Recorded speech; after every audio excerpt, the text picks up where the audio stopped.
আসসালামু আলাইকুম, সবাইকে স্বাগত। আমি সোহেল। আজ একটি গুরুত্বপূর্ণ বিষয় নিয়ে কথা বলবো। আপনারা জানেন, গত শুক্রবারে প্রাইমারির পরীক্ষা অনুষ্ঠিত হয়েছিল। ওই পরীক্ষায় যে প্রশ্ন এসেছিল তার মধ্যে একটি প্রশ্ন এমন ছিল যে বাক্যের ক্ষুদ্রতম একক কি।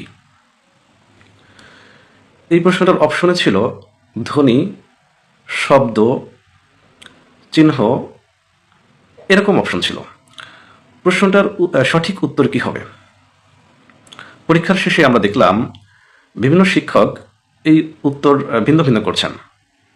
আমরা দেখলাম কিছু শিক্ষক এই প্রশ্নের উত্তর করছেন যে বাক্যের ক্ষুদ্রতম একক হলো ধ্বনি।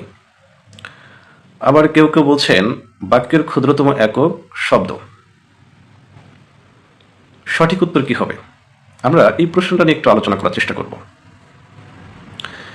এই প্রশ্নটা সম্পর্কে জানার জন্য আমাদেরকে এই প্রশ্নটার যে এই উত্তরটা জানার জন্য আমাদের দুইটা শব্দ সম্পর্কে একটু প্রথমে জানতে হবে। একটা হচ্ছে ক্ষুদ্রতম আর একটা হচ্ছে বৃহত্তম। ক্ষুদ্রতম এবং বৃহত্তম শব্দটা আমরা কখন, মানে শব্দদ্বয় আমরা কখন ব্যবহার করি, এটা একটু আমাদের জানতে হবে। এই দুইটা শব্দ সম্পর্কে যদি আমাদের স্পষ্ট ধারণা থাকে, তাহলে আমরা ওই প্রশ্নটা সহজেই, ওই প্রশ্নের উত্তর বের করে নিতে পারবো।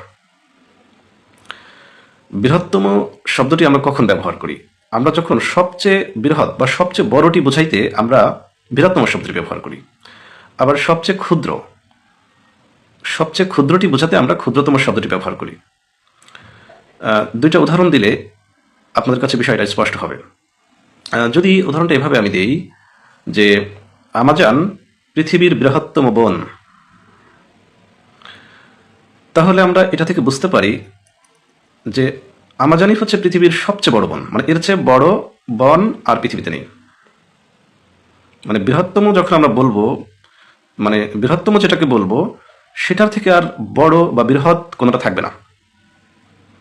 আবার যদি আমরা বলি যে এশিয়া পৃথিবীর বৃহত্তম মহাদেশ, এর মানে হচ্ছে যে এশিয়ার চেয়ে বৃহত্তম মহাদেশ আর পৃথিবীতে নেই। বৃহত্তম শব্দটা আমরা যখন ব্যবহার করব, যেখানে যেটার ক্ষেত্রে ব্যবহার করব, যে সেইটার থেকে আর বৃহত্তম কিছু থাকবে না। আর একটা উদাহরণ দিই, যদি বলি অস্ট্রেলিয়া পৃথিবীর ক্ষুদ্রতম মহাদেশ, তাহলে আমরা এটা থেকে বুঝতে পারি যে অস্ট্রেলিয়ার চেয়ে ক্ষুদ্রতম মহাদেশ আর পৃথিবীতে নেই। কাজেই বৃহত্তম এবং ক্ষুদ্রতম শব্দদ্বয় আমরা যখন ব্যবহার করব, তখন